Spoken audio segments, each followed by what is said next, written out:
எலும்பில்லாத கோழி கறி கொஞ்சம் எடுத்து வந்து போன்லெஸ் சிக்கன் கொஞ்சம் எடுத்து இதை நம்ம கொஞ்சம் வறுத்துக்க போகிறோம். சும்மா கொஞ்சம் ஒரு 1/4 ஸ்பூன் உப்பு போதும். உப்பு பிடிச்சி கொஞ்சம் மசாலா சேர்த்துக்கிறேன். மிளகுத்தூள் கொஞ்சம் சேர்த்துக்கிறோம். இதில் கொஞ்சம் 1 ஸ்பூன் எண்ணெய் சேர்த்துக்கலாம். 1 ஸ்பூன் ஆயில் சேர்த்து இதை கொஞ்சம் லைட்டாக அப்படியே பொரிச்ச மாதிரி இந்த கறி எடுத்து பொரிச்சிக்கலாம். வீட்டில் என்ன இருக்குதோ மட்டன், சிக்கன், பேக்கன் இருக்குது, கொஞ்சம் நம்ம அழகாக ஃப்ரை பண்ணி எடுத்துக்கலாம். இதை கொஞ்சம் அப்படியே வரட்டும். இந்த அப்படியே பொரியட்டும் போதும். இது ரொம்ப நேரம் இது வேகணும்னு அவசியம் கிடையாது. இதை அப்படியே ஒரு பாத்திரத்தில் நம்ம எடுத்து வச்சுக்கலாம். ஒரு புரோக்கோலி எடுத்து நான் கழுவி வச்சுக்கிறேன். கழுவி வச்சு புரோக்கோலி நம்ம என்ன பண்ணோம், பொடி பொடிச்சு நம்ம வெட்டிக்கலாமா. நம்ம குட்டி குட்டியாக வெட்டி எடுத்துக்கலாம். இந்த அடியை மட்டும் வெட்டினா போதும். இந்த பூவெல்லாம் அழகாக வந்து இந்த அடியை மட்டும் அப்படி வெட்டினா இது போல் அழகாக குட்டி குட்டியாக நம்ம வெட்டி எடுத்துக்கலாம். சின்ன சின்ன வெட்டி பாருங்க, என்ன அழகாக நல்லா பொடி பொடிசாக அழகாக வெட்டிட்டோம். ரொம்ப பொடியாக அழகாக வெட்டிட்டோம். அடிச்சியில் ஊற்றிக்கலாம். அழகாக அழகாக அடிச்சு எடுத்துக்கலாம். போதும். இதில் நம்ம ஒரு பொருளை சேர்க்க போகிறோம். 1/4 ஸ்பூன் உப்பு தூள் சேர்த்துங்க. நான் வந்து ஒரு டேபிள் ஸ்பூன் அளவுக்கு மிளகுத்தூள் சேர்த்துக்கிறேன். ரெட் சில்லி ஃப்ளாக்ஸ் கொஞ்சம், காரத்துக்கு ஏற்றமே நீங்களும் சேர்த்துங்க. இது சோள மாவு நம்ம சேர்த்துக்க போகிறோம். 2 டேபிள் ஸ்பூன் அளவுக்கு நம்ம கார்ன்ஃப்ளவர் மாவு சேர்த்துக்கிறோம். இது நல்லாயிருக்கும். இது வந்து நம்ம கரம் மசாலா மாரி தான். இந்த கறி மசாலா நம்ம சும்மா நான் ஒரு 1/4 ஸ்பூன் சேர்த்துக்கிறேன் நான் வாசனைக்காக. போதும். உப்பு, மிளகுத்தூள், கார்ன்ஃப்ளவர் மாவு, கொஞ்சம் அந்த கறி மசாலா கொஞ்சம் அழகாக சேர்த்துட்டு இதை நம்ம அழகாக கலந்துக்கலாம். இந்த கட்டி எடுக்கக்கூடாது. எல்லாத்தையும் நம்ம அழகாக கலந்துட்டோம். பொடியாக நறுக்கி வச்ச இந்த புரோக்கோலியை நம்ம இதை சேர்த்துக்கலாம். புரோக்கோலி நம்ம சேர்த்துட்டு நம்ம இதை அழகாக முட்டை, மசாலா எல்லாத்தையும் கலந்துட்டு இப்போ பாருங்கள், இப்போ திட்டமாக இருக்குது. முட்டை எல்லாம் அழகாக முங்குற நிலைக்கு இருக்குது. சின்ன சைஸாக வந்து 7, மீடியமாக இருந்தால் ஒரு 6 போதும். அழகாக கலந்துட்டோம்.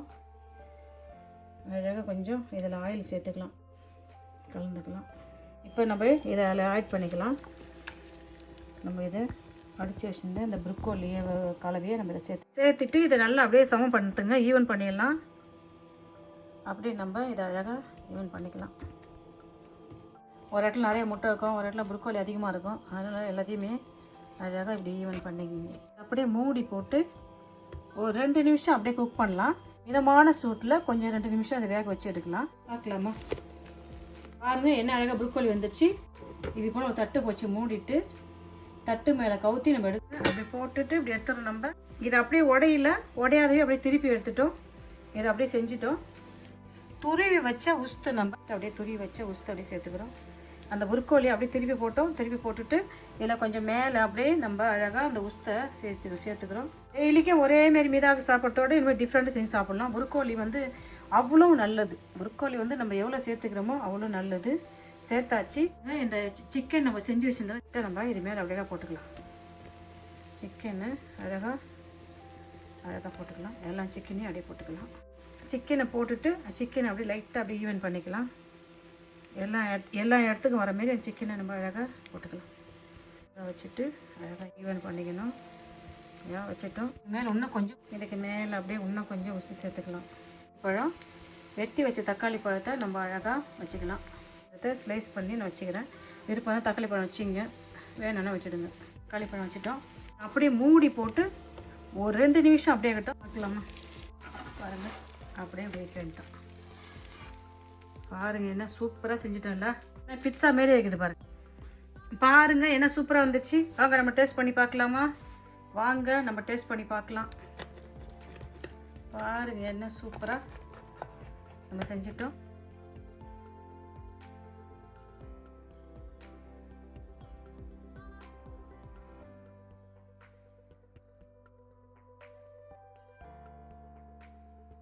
கட் பண்ணிட்டோம். இந்தாங்க, சாப்பிட்டு பார்த்து சொல்லுங்கள். என்ன சூப்பராக ஒரு மிதாக ரெடி பண்ணிட்டேன். பாருங்கள் என்ன அழகாக இருக்குது. பாருங்கள், கேக் கணக்கில் அழகாக இருக்குது. வெஜிடேரியன் சொன்னீங்கன்னா இந்த சிக்கன் நீங்கள் சேர்க்க தேவையில்லை. அதுக்கு பதில் உருளைக்கிழங்கு நீங்கள் லைட்டாக சேர்க்க பண்ணி உருளைக்கிழங்கு சேர்த்துங்க. நான்வெஜ்ஜுன்னா சிக்கன் சேர்த்துக்கலாம், மட்டன் சேர்த்துக்கலாம். அப்படி இல்லைன்னா வெறும் எக்கு கூட சேர்த்துக்கலாம். சாப்பிட்டு பார்த்து சொல்லுங்கள். பாருங்கள் என்ன அழகாக ஒரு முறையில் வீட்டில் இருக்கிற பொருளை வச்சு ஒரே ஒரு புரோக்கோலி வச்சு நம்ம என்ன அழகாக ஒரு மிதாக இன்றைக்கி ரெடி பண்ணிட்டோம். ஒரே மாதிரியான மிதாக சாப்பாட்டோட இதுவும் நல்ல ஒரு ஹைஜீனிக்கான ஒரு சாப்பாடு.